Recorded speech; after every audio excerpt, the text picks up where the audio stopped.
જય સ્વામિનારાયણ. શ્રી સ્વામિનારાયણ ગુરુકુળ રાજકોટ સંસ્થાન દ્વારા આયોજિત SGIS ઓનલાઈન ગુરુકુળ વતી હું ધર્મેશ શંખાવરા આપ સર્વ વિદ્યાર્થી મિત્રોનું ફરી એકવાર હાર્દિક સ્વાગત કરું છું. મિત્રો, ચેપ્ટર જૈવિક અણુઓ ચાલી રહ્યું છે. ખાસ કરીને આપણે સેકેરાઇડ્સ સેક્શન આપણે પૂરો કર્યો છે, જેમાં મોનોસેકેરાઇડ્સ, સેકેરાઇડ્સ અને લાસ્ટમાં પોલીસેકેરાઇડ્સનો આપણે વિસ્તૃત અભ્યાસ કર્યો. હવે મિત્રો, સેકેરાઇડ બાદ આપણે અભ્યાસ કરવાનો છે પ્રોટીન, એમિનો એસિડ અને બધા ન્યુક્લિક એસિડના વિશે. તો પ્રોટીનની વાત કરી છે. પ્રોટીન સંયોજનો. તો મિત્રો, આપણે જાણીએ છીએ કે આપણા શરીરમાં પ્રોટીન ખૂબ જ અગત્યનો ભાગ ભજવે છે. પ્રોટીન આપણે કહેતા ને પ્રોટીન શેક, પ્રોટીન આપણામાં ખામી છે, પ્રોટીન શેક પીએ છીએ અથવા તો પ્રોટીન પાવડર. તો આ ઘણા શબ્દો આપણે સાંભળેલા છે પ્રોટીન વિશે. તો પ્રોટીન તો આપણા જીવન પ્રણાલીમાં પ્રોટીન ખૂબ જ મોટી માત્રામાં હાજર હોય છે. કેમાંથી મળે છે પ્રોટીન? તો આપણે જાણીએ છીએ મિત્રો, દૂધ તો યુનિવર્સલ છે. દૂધ, ચીઝ, કઠોળ. ખાસ કરીને આપણે મિત્રો કઠોળ ખૂબ જ ખાવા જોઈએ. અને ઘણીવાર તમે સાંભળ્યું હોય કે નાના બાળકો છે તો અઠવાડિયામાં 2 થી 3 વાર તો બે વાર મિનિમમ કઠોળ એને લેવાનું ફરજિયાત હોય છે. તો કઠોળ, કારણ કે પ્રોટીન ખૂબ જ મોટી માત્રામાં મળતું હોય છે. તો દૂધ, ચીઝ, કઠોળ, મગફળી, માછલી, માંસ વગેરે આ બધા સ્ત્રોત છે પ્રોટીનના, કે જેમાંથી ખૂબ જ મોટી માત્રામાં આપણને પ્રોટીન મળે છે. ત્યારબાદ વાત કરીએ કે શરીરના દરેક ભાગમાં, દરેક અંગમાં પ્રોટીનની હાજરી હોય જ છે, અલગ અલગ સ્વરૂપે હોય જ છે. શરીરની વૃદ્ધિ અને એના નિભાવ માટે ખૂબ જ મોટી માત્રામાં પ્રોટીન જરૂરી છે. પ્રોટિયોસ કે પ્રોટીનનું નામ કઈ રીતે પડ્યું? તો મિત્રો, આપણે જાણીએ છીએ કે કેમિસ્ટ્રી આપણું છે ગ્રીક અને લેટિન વર્ડ ઉપરથી જ લેવામાં આવ્યું છે. તો પ્રોટિયોસ વર્ડ છે એનો મતલબ થાય છે પ્રાથમિક, એટલે કે અતિ મહત્વનું. કહેવાય ને પ્રાયોરિટી જેને આપવાની થાય તેવું પ્રાથમિક, એટલે કે અતિ મહત્વપૂર્ણ. એટલે કે પ્રોટીન છે એનો મતલબ જ મિત્રો થાય છે ખૂબ જ એવું અતિ મહત્વપૂર્ણ, એટલે કે પ્રાથમિક. તો પ્રોટિયોસ તો યાદ રાખવાનું છે કે કયા નામ ઉપરથી ને એનું નામ આવ્યું છે? પ્રોટિયોસ. પ્રોટીન બનેલા કેના છે? તો મૂળભૂત પ્રોટીન છે મિત્રો આલ્ફા એમિનો એસિડમાંથી બને છે. કે પ્રોટીન છે એ બધા ઘણી પ્રકારના પ્રોટીન છે. બધા પ્રોટીન કેમાંથી બને છે? તો અલગ અલગ આલ્ફા એમિનો એસિડ જ્યારે એકબીજા સાથે ગ્લાયકોસિડિક બોન્ડ, જેમ આપણે અભ્યાસ કરી ચૂક્યા છીએ, એમ આમાં આવશે પેપ્ટાઇડ બોન્ડ, કે એમિનો એસિડ બીજા સાથે પેપ્ટાઇડ બોન્ડથી જોડાશે અને લાંબી શૃંખલા બનાવે છે અને પ્રોટીન બને છે. તો એની ચર્ચા કરવાની છે આગળ. પણ એના માટે પ્રોટીન બને છે કેવી રીતે? એમિનો એસિડ જોડાઈને. તો એમિનો એસિડ શું છે એ અભ્યાસ કરવો પડશે, પછી આપણે પ્રોટીન શું છે એના વિશે અભ્યાસ કરી શકીએ. તો મિત્રો, ચાલો શરૂ કરીએ. એમિનો એસિડ કેવા પ્રકારના કીધા છે? આલ્ફા. એટલે શું? તો આલ્ફા એમિનો એસિડ એટલે કંઈ નહીં મિત્રો, કે એમિનો એસિડ છે તો એમાં COH ગ્રુપ હોવાનું. યસ. તો એના પછીનો કાર્બન આપણે જાણીએ છીએ કે આ રીતે હું નીચે કાર્બન લખી શકું.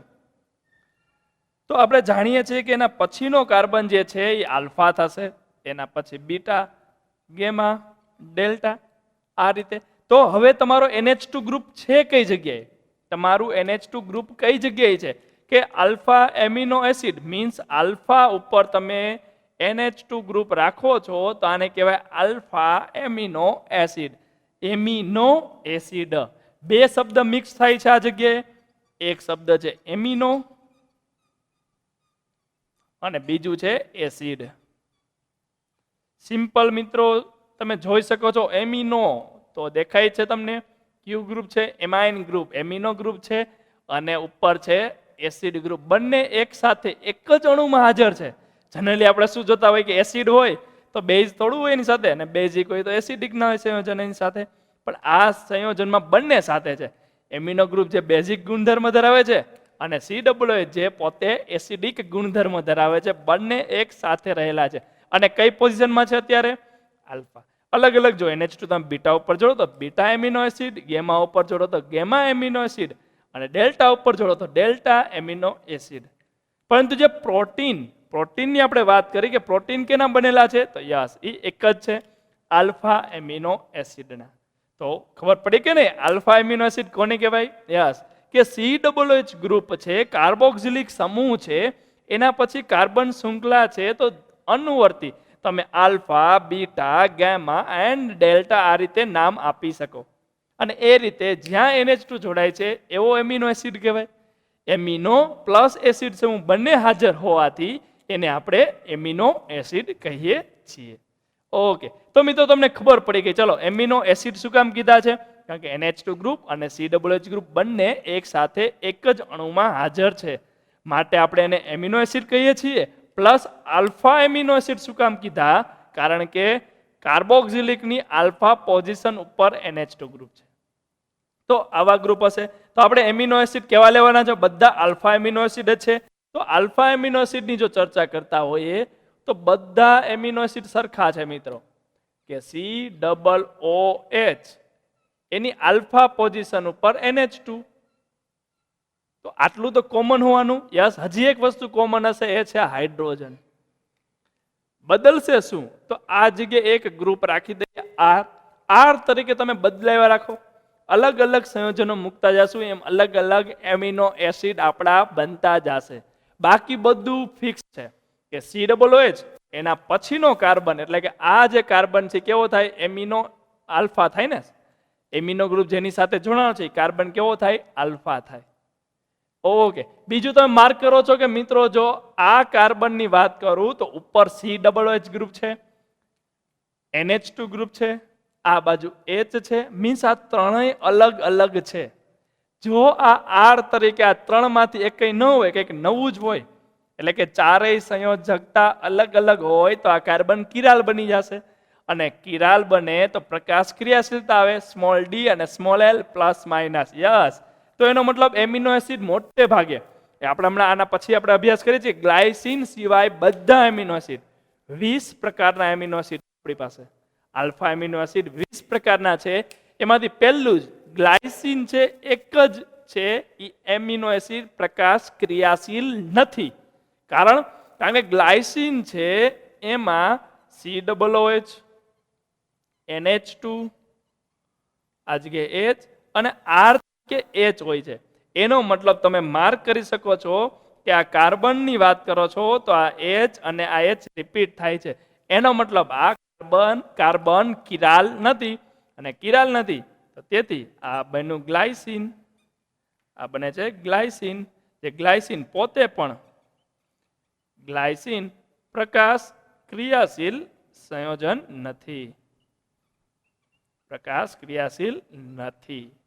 બાકી બધા 19 જે વૈધા છે આપણી પાસે એમિનો એસિડ દરેક છે એ કેવા છે? યસ, પ્રકાશ ક્રિયાશીલ છે. તો મોસ્ટ ઇમ્પોર્ટન્ટ MCQ થઈ જાય મિત્રો કે આલ્ફા એમિનો એસિડ માંથી કયો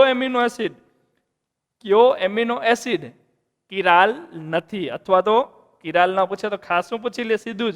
પ્રકાશ ક્રિયાશીલ કોણ નથી? તો એક જ ભાઈ નથી. કોણ છે? ગ્લાયસિન. કારણ કે એમાં R તરીકે શું હોય છે? હાઇડ્રોજન. બાકી બધામાં કાર્બન ને કાર્બનની અલગ અલગ શૃંખલા આપેલી હોય છે. માની લો મિથાઇલ મૂકી દો તો ચારે ચાર અલગ થઈ જાય, કારણ કે મિથાઇલ કોઈ જગ્યાએ છે નહીં. તો આ રીતે એક જ એમિનો એસિડ એટલે કે ગ્લાયસિન એક જ પ્રકાશ ક્રિયાશીલ નથી. બાકી બધા જે 20 પ્રકારના એમિનો એસિડ છે, એક સિવાય 19 વધે છે, એ 19 પ્રકાશ ક્રિયાશીલ છે. તો એમિનો એસિડ વિશે ખબર પડી ગઈ. આલ્ફા એમિનો એસિડ ખબર પડી ગઈ. હવે ડી અને એલ ની વાત કરી લઈએ. ડી અને એલ, સ્મોલ ડી અને સ્મોલ એલ વાત થઈ ગઈ. સ્મોલ ડી અને સ્મોલ એલ એ પ્રેક્ટિકલી ખબર પડે. યાદ છે ને મિત્રો? પ્રાયોગિક માહિતી ઉપરથી ખબર પડે કે આ પ્રાયોગિક માહિતી છે. કે તમારી પાસે પોલારીમીટર ટ્યુબ હોય તો જ તમે જોઈ શકો. એટલે કે પેલા તો કિરાલ કાર્બન છે, યસ છે, તો કા ડી હશે કા એલ, એ આપણે જોઈને કહી શકાય નહીં. પરંતુ કેપિટલ ડી અને કેપિટલ એલ એ તો કેવું છે? સૈદ્ધાંતિક છે. એટલે કે તમે જોઈને જ કહી શકો કે COOH ની સાપેક્ષે આ જે NH2 ગ્રુપ છે. યાદ કરો મિત્રો, કાર્બોહાઈડ્રેટ્સમાં આપણે શું કરતા હતા કે chiral carbon, last chiral carbon જે હોય એનો OH જમણી બાજુ હોય તો કેપિટલ ડી, ડાબી બાજુ હોય તો એલ. આમાં આલ્ફા એમિનો એસિડ છે તો માત્ર ને માત્ર આલ્ફા ઉપરનો NH2 જોશું. જો માની લો કોઈ એવું સંયોજન છે જેમાં એક કરતા વધારે NH2 આવ્યા છે તો બધા નહીં જોવાના. ક્યુ જોશું માત્ર આલ્ફા ઉપર, એટલે એક જ. આ ગમે એ આપ્યું હોય ને એનાથી મતલબ જ નથી. આ NH2 કઈ બાજુ છે? જમણી બાજુ છે તો કેપિટલ ડી, ડાબી બાજુ હોય કેપિટલ એલ. આવડી જાય કે નહીં? એકદમ સહેલું. તો કેપિટલ ડી અને કેપિટલ એલ. NH2 પરથી ખબર પડશે કે COH ની સાપેક્ષે NH2 જમણી બાજુ છે તો યસ ડી, અને ડાબી બાજુ હોય તો એલ. જે રીતે આપણે કાર્બોહાઈડ્રેટ્સમાં જોતા હતા એ રીતે. પણ આ જગ્યાએ એક વસ્તુ કન્ફર્મ છે, ત્યાં આપણી પાસે એક કરતા વધારે કિરાલ કાર્બન વાળા OH હોય તો લાસ્ટ વન જોતા હતા, કે સૌથી છેલ્લો કયો છે એ OH નું જોતા હતા, કે સૌથી છેલ્લો કિરાલ કાર્બન અને એનો OH જમણી બાજુ હોય તો ડી, ડાબી બાજુ હોય તો એલ. પણ આમાં એવું નહીં થાય. આમાં શું છે? નામ જ એનું આલ્ફા એમિનો એસિડ છે, તો આલ્ફા ઉપરનો જ NH2 ગ્રુપ છે એ કઈ બાજુ છે એ જોશું. ડાબી બાજુ કે જમણી બાજુ? જો આ કઈ બાજુ છે? જમણી બાજુ છે તો યસ ડી, ડાબી બાજુ હોય તો એલ એનું નામ થઈ જાય. ઓકે, તો ક્લિયર મિત્રો? એમિનો એસિડ અને કયા? Alpha amino acid. એના પારંપરિક નેમ કે એના નામ કઈ રીતે પડ્યા છે? તો કંઈક ને કંઈક એના ગુણધર્મોના આધારે, કંઈક અથવા તો કઈ જગ્યાએથી મળી આવ્યા છે એને આધારે એના નામ પડ્યા છે. ફોર એક્ઝામ્પલ ગ્લાયસિન છે, તો ગ્લાયસિન છે એટલે કે મીઠો સ્વાદ છે એટલે એનું નામ પડ્યું છે. ટાયરોસિન, ચીઝ ને ગ્રીક વર્ડ છે બધા, જેને ટાયરોઝના નામે ઓળખવામાં આવે છે એટલે ટાયરોઝ ઉપરથી એનું નામ પડ્યું છે ટાયરોસિન. એવી રીતે સેરીન છે હકીકતના સિલ્ક ઉપર નામ પડ્યું. સિલ્કનું ગ્રીક વર્ડ શું છે? સેરિક્સ છે, તો સેરિક્સ ઉપરથી શું પડ્યું છે? સેરીન. એવી રીતે આર્જિનિન તો આર્જેન્ટાઇન જાણતા જ હોય મિત્રો. યસ, સિલ્વર, કે એનો રંગ છે, એનો ગુણ દેખાવ છે કેવો છે? સિલ્વર જેવો ચળકતો છે, આર્જિનિન નામ પાડ્યું. અને હિસ્ટિડીન છે આપણા શરીરના ટિશ્યુમાંથી મળી આવેલ છે, ને ટિશ્યુ એટલે આપણે જાણીએ છીએ એને હિસ્ટોલોજીના નામે ઓળખવામાં આવે છે, એટલે એનું નામ હિસ્ટીન પાડવામાં આવ્યું છે. તો મિત્રો આ તો નામની વાત થઈ, કઈ રીતે નામ મળ્યા છે. તો મિત્રો આ તો શરૂઆતની માહિતી હતી એમિનો એસિડની, કે એમિનો એસિડ કયા પ્રકારના હોય? તો બધા આલ્ફા એમિનો એસિડ છે. 20 છે. કેવા છે? સ્મોલ DL આપે કે નહીં? યસ. આના સિવાય બધાય આપશે. આ ગ્લાયસિન એક જ સ્મોલ DL આપતો નથી, કારણ કે એ પ્રકાશ ક્રિયાશીલ નથી. એના સિવાય 19 DL આપશે. કેપિટલ DL બધા આપવાના છે. NH2 જમણી બાજુ છે કે ડાબી બાજુ જોઈને ખબર પડી જશે, સૈદ્ધાંતિક માહિતી છે. NH2 જમણી બાજુ તો કેપિટલ D, ડાબી બાજુ તો કેપિટલ L. અને નામ કઈ રીતે પડ્યા એની પણ ચર્ચા કરી. મિત્રો હવે આપણે કહેવાનું છે કે કઈ પ્રકારના છે, આવશ્યક એમિનો એસિડ છે કે બિન આવશ્યક એમિનો એસિડ છે, અને એને કઈ રીતે વર્ગીકૃત કરવા. તો ચલો ચર્ચા કરીએ આવશ્યક અને બિન આવશ્યક એમિનો એસિડ. તો મિત્રો આપણે ચર્ચા કરી એમ કેટલી પ્રકારના એમિનો એસિડ છે? 20 પ્રકારના, દરેક છે આલ્ફા એમિનો એસિડ. તમે જોઈ શકો છો મિત્રો, સ્લાઇડ આવે છે. આલ્ફા એમિનો એસિડ 20 પ્રકારના છે, લાઈનમાં તમને ગોઠવેલા આપેલા છે. ફોર એક્ઝામ્પલ એમાં ગ્લાયસિન તમને ફર્સ્ટ વન છે, તો જોશો તો ગ્લાયસિન તો આટલું બંધારણ તો કોમન છે કે નહીં? ઉપર COH હોવો જોઈએ, NH2, આ બાજુ H, તો R તરીકે જે R છે ત્યાં બદલે શું આવે છે? R તરીકે H છે તો ત્યાં H હશે, એટલે બંધારણ બની જાય આવું. તો COH CH2 NH2 એમ પણ લખી શકાય. યસ, પોલીગ્લાયકોલિક એસિડ તમને યાદ હોય તો આનું આપણે પોલિમર પણ બનાવીએ છીએ ટાંકા લેવા માટે, જે અત્યારે કહેતા હોય છે ને કે બાયોડિગ્રેડેબલ, કે ટાંકા તોડાવવા જવા નથી પડતા, તો એ PGA તો આ રીતે બને છે. વાત કરીએ આપણે આગળ એલેનાઇન, તો એલેનાઇન ની વાત થાય છે તો COOH NH2 અને H તો થઈ ગયું. R તરીકે શું છે? મિથાઇલ છે, તો આ મૂકી દીધું મિથાઇલ. તો જો આ કાર્બન કિરાલ થઈ ગયો એટલે કે પ્રકાશ ક્રિયાશીલ. તો સેમ દરેક વખતે તમે મૂકતા જાવ આપણા ગ્રુપ, એટલે કે NH2 આ બાજુ H. R તરીકે શું છે? તો CH, એની સાથે 2 વાર મિથાઇલ, 2 વાર મિથાઇલ. અને સેમ વેલિન થઈ ગયું. તો એવું જ લ્યુસીનનું એવું જ બંધારણ છે કે કાર્બન આ બાજુ NH2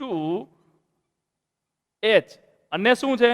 CH2 અને પછી CH આરે 2 વાર મિથાઇલ. બસ. તો આ રીતે અલગ અલગ સંયોજનો બનાવતા જાઓ તો અલગ અલગ બંધારણ બનતા જશે. R તરીકે R બદલાવતા જાઓ એટલે અલગ અલગ સંયોજનો બનતા જાય. મિત્રો તો આ આપણું આખું બંધારણ છે. બધા યાદ નથી રાખવાના. તમને 20 દેખાય છે, બધા યાદ રાખવાના નથી. નામ યસ ડેફિનેટલી નામ તમે વાંચેલા હોવા જોઈએ, મુખ્ય છે. એની આપણે ચર્ચા કરશું કે ક્યાં ક્યાં તમારે યાદ રાખવાના છે. મોટે ભાગે ઓટોમેટિક થઈ જ જશે કઈ રીતે યાદ રાખવા, કારણ કે બંધારણ બધાના નથી પૂછાતા. 2-4 છે એના બંધારણ પૂછાય છે, બાકી માત્ર નામ પૂછાય છે. તો નામ અગત્યના છે, એ યાદ રાખશું. તો મિત્રો આ જે 20 એમિનો એસિડ છે, 20 એમિનો એસિડ છે, તમારે ખાલી સમજવાના છે યસ, પણ જેમ વાત કરીએ એમ બંધારણ જરૂરી નથી. ચાલો જે જરૂરી છે એની ચર્ચા કરીએ. તો મિત્રો 20 એમિનો એસિડ બધા આલ્ફા એમિનો એસિડ છે, કારણ કે COOH ના પછીનો કાર્બન આલ્ફા કાર્બન અને ત્યાં જ NH2 ગ્રુપ છે, એટલે આલ્ફા એમિનો એસિડ. મિત્રો તમે લિસ્ટ જોયું, હવે આપણે ચર્ચા કરવાની છે લિસ્ટમાંથી કેટલા યાદ રાખવાના છે. જેમ વાત થઈ એમ સ્ટ્રક્ચર તો બહુ ઓછા યાદ રાખવાના છે. તો બસ આપણે શરૂઆત કરીએ આવશ્યક અને બિન આવશ્યક એમિનો એસિડ. મિત્રો નામ જ ક્યાંક એવું કહે છે કે આવશ્યક, essential and non essential, means જરૂરી હોય એવા. હવે નામ છે કંઈક અલગ રીતે પડ્યું છે. ફોર એક્ઝામ્પલ એમિનો એસિડ કેટલાક એવા છે જે આપણા શરીરની અંદર ઉત્પન્ન થાય છે, અને ઘણા એમિનો એસિડ એવા છે જે આપણા શરીરમાં ઉત્પન્ન નથી થતા, આપણે સપ્લિમેન્ટરી તરીકે બહારથી લઈએ છીએ.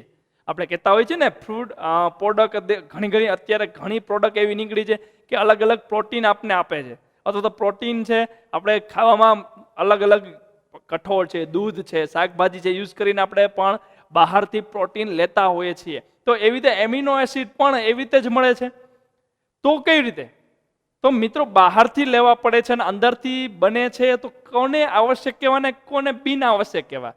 તો મિત્રો સમજો, આપણા શરીરમાં જેટલા એમિનો એસિડ બને છે એ એમિનો એસિડ આપણે બહારથી તો લેવા નહીં પડે, યસ, ઓકે. અને જે એમિનો એસિડ નથી બનતા એ ફરજિયાત ક્યાંથી લેવા પડશે? બહારથી સપ્લિમેન્ટરી તરીકે લેવા પડશે કે નહીં? યસ.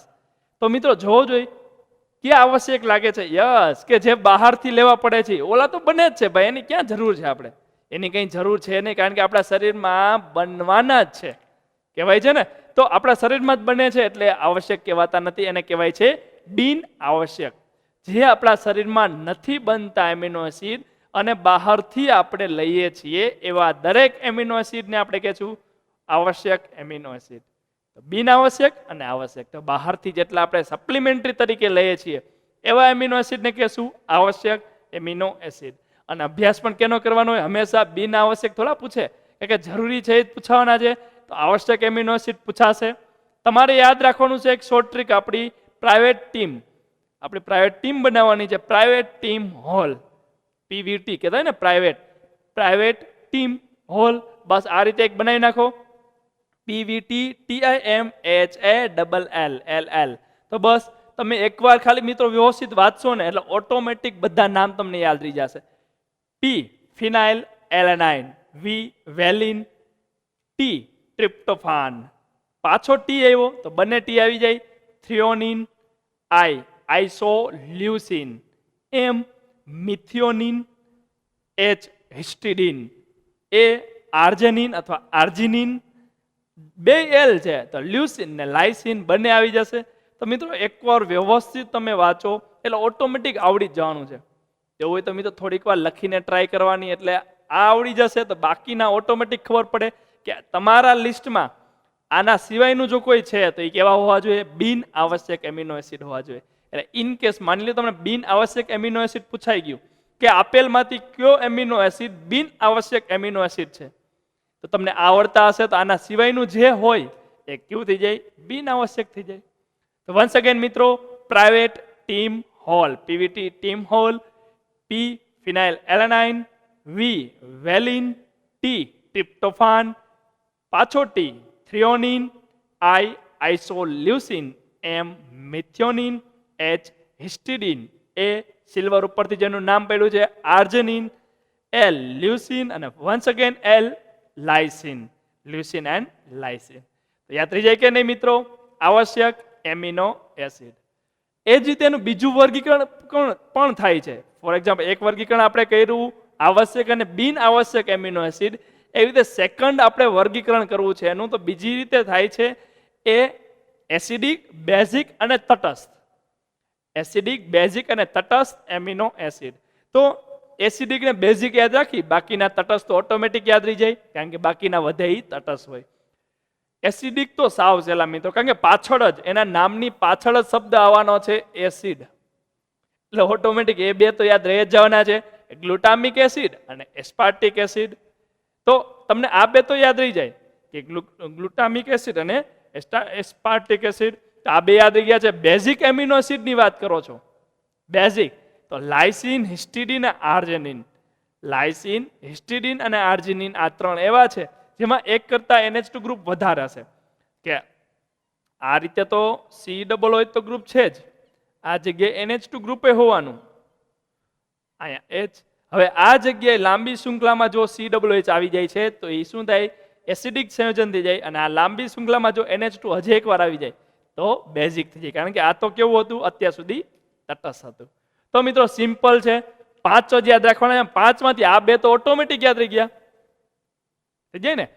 એસ્પાર્ટિક એસિડ તો ગ્લુટામિક એસિડ, એસ્પાર્ટિક એસિડ, પછી બેઝિક ની વાત કરો છો તો લાઇસિન, હિસ્ટિડિન અને આર્જિનિન. સિમ્પલ મિત્રો. તો એસિડિક, બેઝિક, તટસ્થ.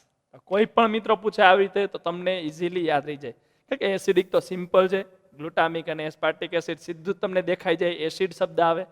યાદ રાખવાનું રહે બેઝિક તો 3 જ છે નામ, સિલ્વર ઉપરથી આર્જિનિન, હિસ્ટિડિન અને લાઇસિન.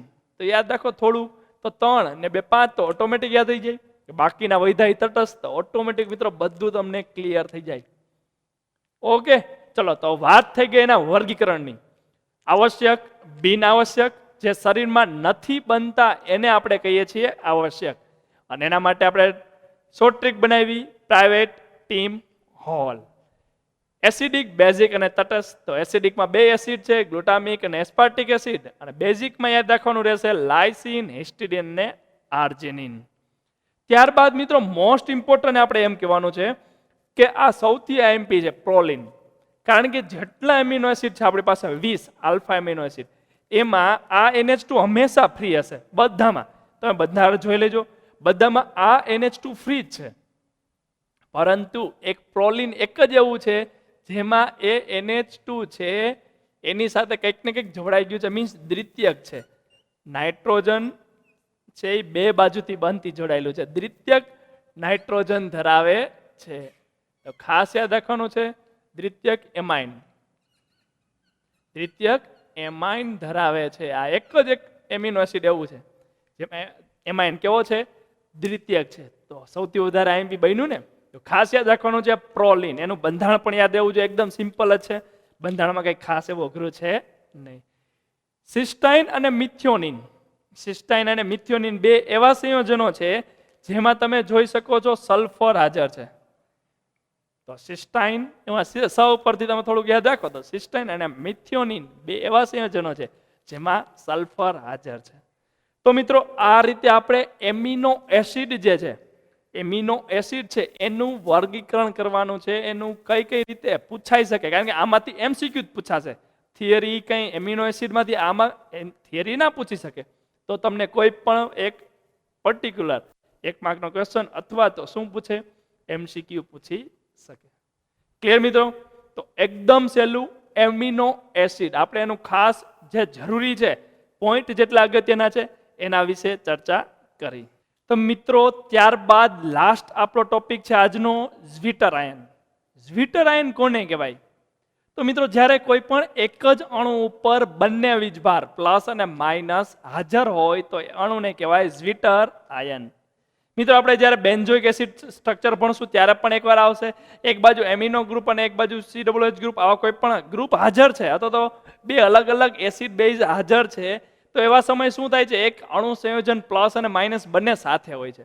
ફોર એક્ઝામ્પલ આપણે સિમ્પલ એક ઉદાહરણ દ્વારા ભણીએ કે માની લ્યો હું આ દ્રાવણમાં એસિડ ઉમેરું છું, એટલે કે pH કેટલી હશે, તો pH છે એ <7 હશે કે નહીં? યસ. તો એક્ઝેક્ટલી એટ એ ટાઈમ શું બનશે, તો એસિડ નાખો છો, H+ એડ કરો છો, નાઇટ્રોજન પોતાની લોન પેર દાન કરશે અને શું બની જશે, NH3+ બનશે. Yes, exactly. કે જેમ માની લ્યો NH3 હોત, આ જગ્યાએ એમોનિયા હોત, બોન્ડ ના હોત, એમોનિયા હોત, HCl માં નાખો, યાદ કરો, NH4 બને, યાદ છે ને, NH4Cl. સેમ એસિડમાં એસિડ નાખો, કંઈ ફેર પડે નહીં, બાકીનું એઝ ઇટ ઇઝ. તો ધન આયન આખું બની જાય છે. ઓકે, આની બદલે હું દ્રાવણ બેઝિક રાખું છું, એટલે કે OH માઇનસ, એટલે કે pH છે ગ્રેટર ધેન 7 રાખું છું. તો આવા સમયે શું થશે? તો મિત્રો જેવી તમે pH છે ગ્રેટર ધેન 7 લઈ જાશો, બેઝિક દ્રાવણ કરશો, બેઝને કંઈ ફેર પડે નહીં, એટલે કે NH2 નું NH2 જ રહેશે. બેઝનું કામ હોય પ્રોટોન ખેંચવાનું, COOH માંથી પ્રોટોન જતો રહે એટલે બની જાય COO માઇનસ, અને બાકી બધું એઝ ઇટ ઇઝ. તો જોઈ શકો છો મિત્રો કે દ્રાવણ છે એ કા એસિડિક હશે તો પ્લસ બનશે ને બેઝિક હશે તો માઇનસ બને છે. આ પૂછાય જો MCQ, મિત્રો ખાસ ધ્યાન આપજો. હવે શું કહેવાનું છે? તો મિત્રો એક pH એની એવી હશે કે જે pH આ સંયોજન છે એ શું કરશે? તો તટસ્થ તરીકે વર્તશે ને એ સમયે NH, જો ખાસ ધ્યાન આપજો કે COOH છે એ H પ્લસ ગુમાવશે, અને H પ્લસ કોણ મેળવશે? તો નાઇટ્રોજન પોતાની લોન પેર દાન કરીને મેળવશે.